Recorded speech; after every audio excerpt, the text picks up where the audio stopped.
Now I'd like to cover some of my personal thoughts on the why and the rationale behind objective-based measurement of skill, whether it's by group size or speed component. As an armed professional, it is important that you're able to demonstrate your competency in using and handling a firearm. So, objective-based standards were designed to see if a person was qualified to actually carry that firearm on a mission, whether it's peacekeeping, whether it's offensive, an offensive type mission. Same thing with law enforcement. Before the institution can send you out onto the street and actually do your job, you must have met some objective-based standard in order for them to support you in doing your job.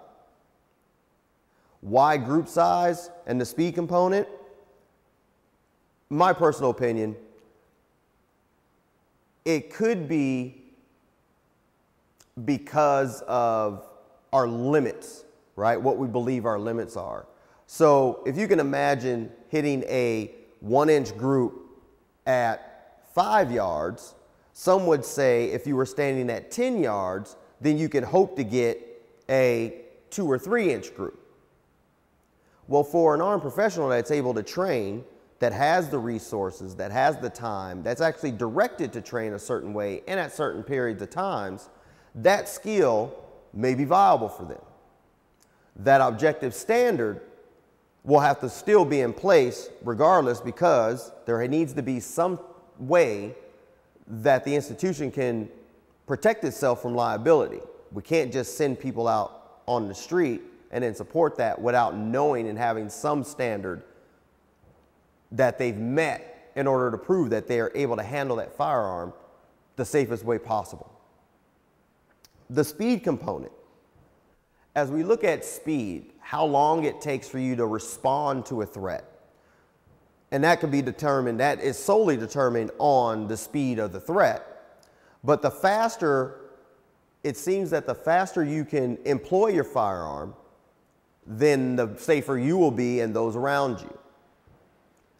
Well, how does this all fit for the private citizen? Knowing that the private citizen has limited resources, knowing that the private citizen has a higher emotional value in the training, but a less lifetime investment in the training, how does the speed component, group size, or even an objective-based standard even apply to the personal citizen?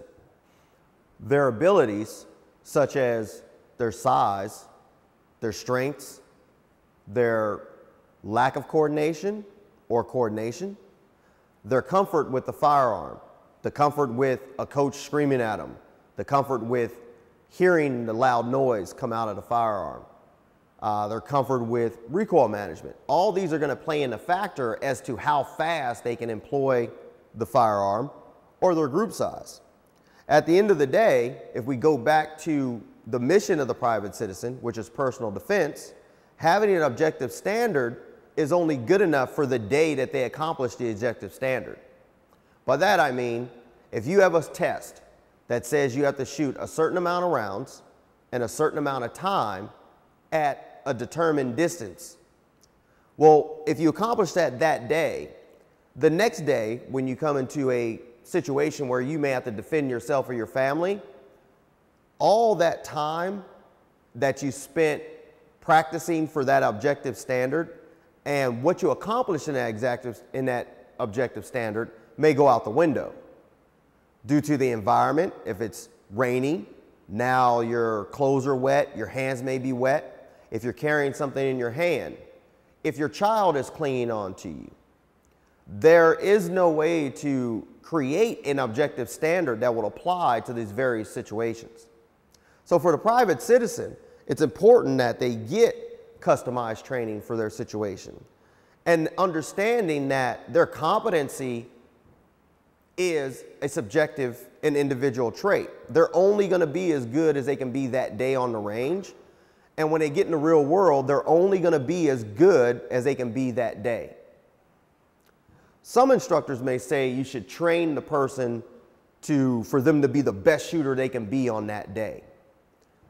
Well, in training private citizens for personal defense, I understand that.